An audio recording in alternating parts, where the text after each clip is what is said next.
एक पिता ने अपनी बेटी की सगाई करवाई। लड़का बड़े अच्छे घर से था तो पिता बहुत खुश हुए।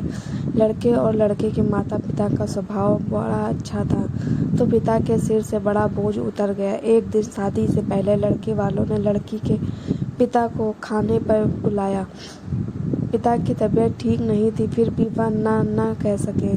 लड़के वालों ने बड़े ही आदर सत्कार से उनका स्वागत किया।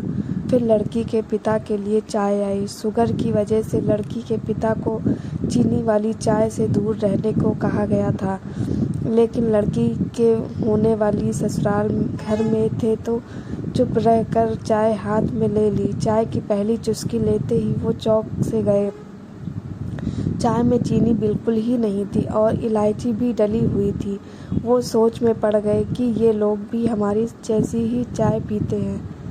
दोपहर में खाना खाया, वो भी बिल्कुल उनके घर जैसा। दोपहर में आराम करने के लिए 2 तकिए, पतली चादर, उठते ही सौंफ का पानी पीने को दिया गया। वहाँ से विदा लेते समय उनसे रहा नहीं गया तो पूछ बैठे, मुझे क्या खाना है, क्या पीना है, मेरी सेहत के लिए क्या अच्छा है, ये परफेक्टली आपको कैसे पता है? तो बेटी की सास ने धीरे से कहा कि कल रात को ही आपकी बेटी का फ़ोन आ गया था और उसने कहा कि मेरे पापा स्वभाव से बड़े सरल हैं, बोलेंगे कुछ नहीं, प्लीज़ अगर हो सके तो आप उनका ध्यान रखिएगा। पिता की आंखों में वही पानी आ गया था।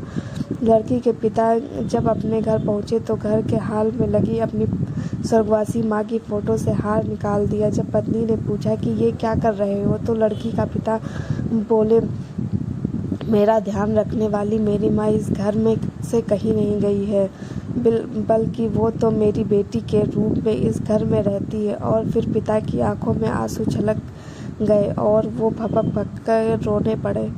दुनिया में सब कहते हैं ना कि बेटी है कि एक दिन इस घर को छोड़कर चली जाएगी, मगर मैं दुनिया के सभी माँ बाप से ये कहना चाहता हूँ कि बेटी कभी भी अपने माँ बाप के घर से नहीं जाती, बल्कि वो हमेशा उनके दिल में रहती है।